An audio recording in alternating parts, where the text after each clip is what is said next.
Here is Molly's backstroke above water. As we see things going, would like to see her have less than a 90-degree bend in your legs. The other thing on a backstroke start is you want to make sure that your toes are set up right underneath the surface and about shoulder width apart. Since we didn't have the touch pads in, and since there is the metal band around the pool, it's a lot harder to get that set up. So let's decrease that angle, get your hips a little bit closer to your heels so that you're going to be able to really power through, get yourself up and out of the water.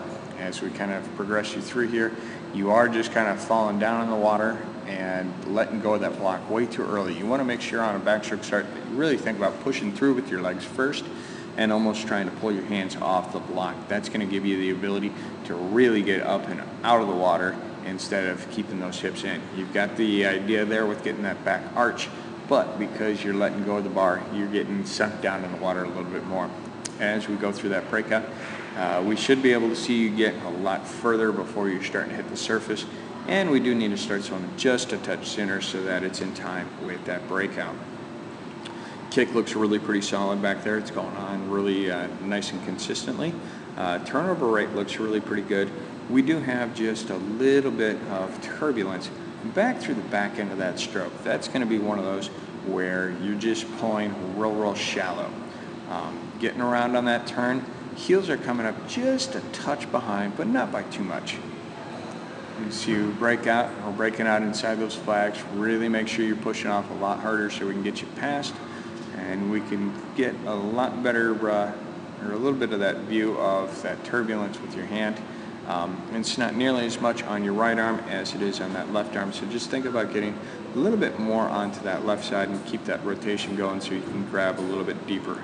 As you go in for that finish, you're doing a really good job of lunging for that wall, but you're really looking at this point in time, and so your head is actually going to slow you down from being in that position. So don't, as soon as you kind of get that quick little glance, get your head back up into that streamline so you're going to be able to really keep things going in for that finish. Nice job.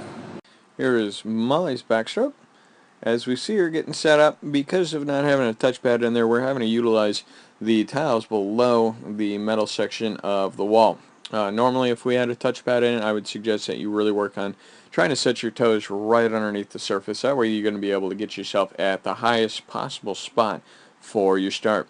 And as we watch you kind of going through, we do want to really make sure you're pushing with those legs. Try to get your body up and out of the water. You're going to want to push down just a little bit more on that wall to help drive those hips up. It looks like you've got that good arcing motion.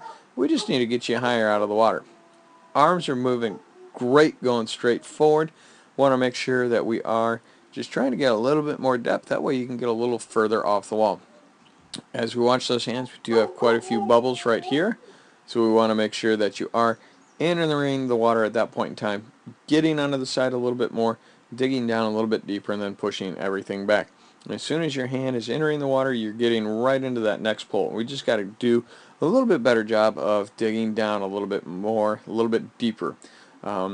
You are getting both arms bent fairly well. I think we can actually see those get bent just a little bit more as we watch that left arm there. You do have that push down with your hand and your forearm for the finish. I would like to see it if we can push straight on backwards with that hand and then just snapping that hand down a little bit. As we see you coming off the wall, your chin's down a little bit. I'd like to see you keep that chin up so you can keep moving in a straight line. Hips are just a little bit low, so work on just trying to keep those hips up a little bit higher so you can keep your body in a straight line.